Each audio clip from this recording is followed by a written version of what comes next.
bom dia, ouvintes, bom dia, telespectadores. De fato, esse é um crime que suscita muita indignação, porque ele sugere assim vários elementos simbólicos daquilo que a gente acha mais protetivo na nossa sociedade, né? Quer dizer, mulheres, crianças, aqueles que representam de certa forma o nosso futuro, né? Que a gente devia sobretudo proteger e respeitar. É, não obstante, a gente tem tragédias que fazem uma certa série histórica, justamente dirigidas, né, a escolas, como a tragédia de Realengo, né, em que, justamente por simbolizarem isso na nossa sociedade, né, muitas vezes as pessoas sujeitas a um isolamento agudo, né, eu acho que foi o caso nesse episódio, né, às vezes sujeitas a transtornos mentais, às vezes numa condição de descuido, de solidão, né? A pessoa vai alimentando certas ideias, a pessoa vai criando circuitos, né, de afetos que muitas vezes conduzem a atos que são completamente incompreensíveis para quem está assim do lado, né? A gente assiste episódios cada vez mais frequentes de ataques, por exemplo, nos Estados Unidos. Isso é uma coisa que a gente estuda, por que isso parece ser mais frequente, né, nessa cultura do que na nossa. Mas está aí como um grande enigma psicológico e sociológico.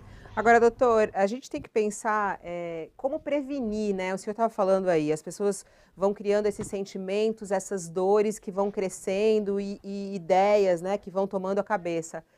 Quando que a gente percebe que uma pessoa está passando por isso, alguém próximo a nós? Como que a gente percebe isso, né? Como que a gente pode prevenir crimes como esse? O senhor acredita que é Uhum. possível prevenir?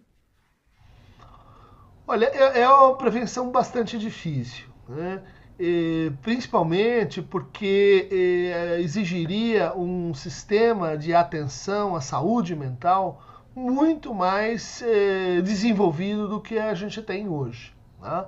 Quer dizer, quando alguém está assim se comportando de uma forma diferente em público, falando coisas um pouco inadequadas, né?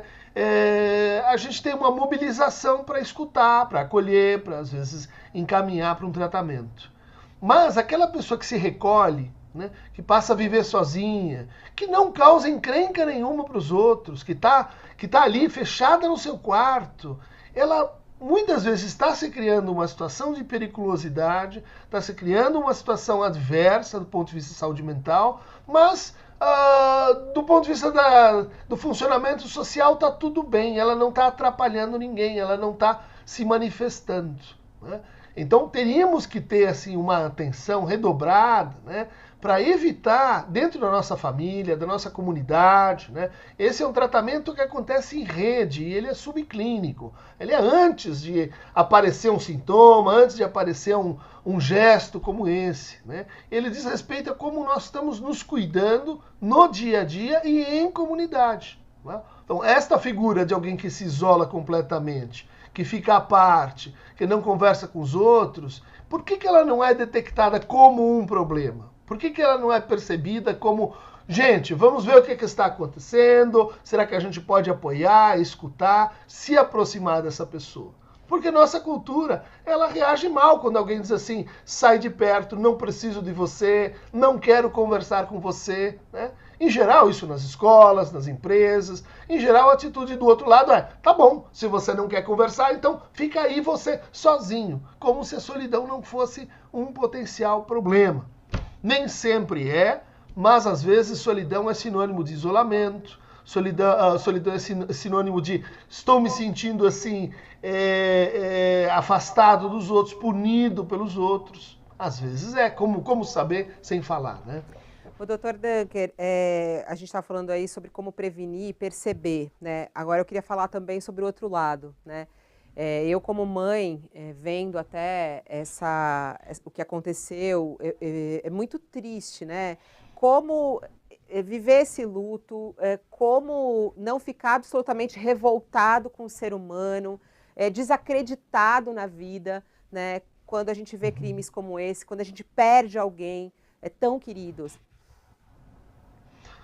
Olha, Fabiola, muito importante a tua colocação, porque você descreve bem um tipo de reação, né, que costuma ser assim, de muita indignação e, em seguida, a procura de culpados.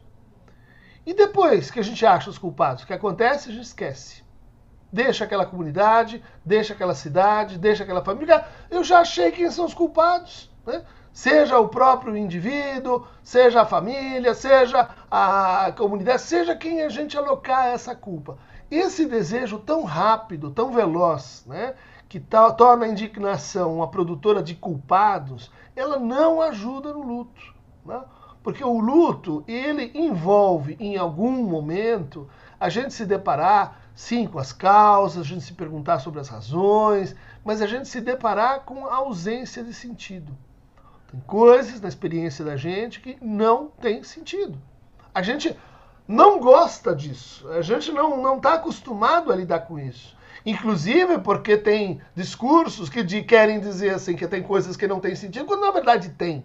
Tá? Quando na verdade é uma questão da gente inquirir com mais inteligência, com mais rigor. Mas, trocando em miúdos, isso torna a experiência do luto muitas vezes insuportável. Né? Lidar com aquilo que não tem sentido, que não tem razão, né? Com aquilo que parece vindo de um outro mundo. Né? De certa maneira, isso vai convocar naquele que está fazendo um trabalho de luto muita humildade, vai convocar nele assim um certo respeito por aquilo que a gente não consegue entender, que está além da nossa compreensão. Né?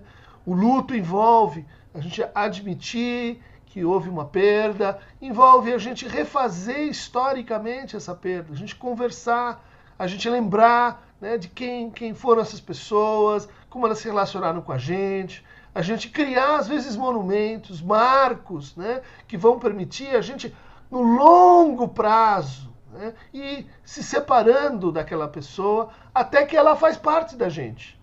Como você estava dizendo, Fabiola, essa atitude de ódio, né, de vamos culpar, de vamos indignar, muitas vezes ela atrapalha esse processo. Por quê? Porque daqui a 2 ou 3 meses, essas pessoas lá em saudades vão estar no momento mais agudo do seu luto.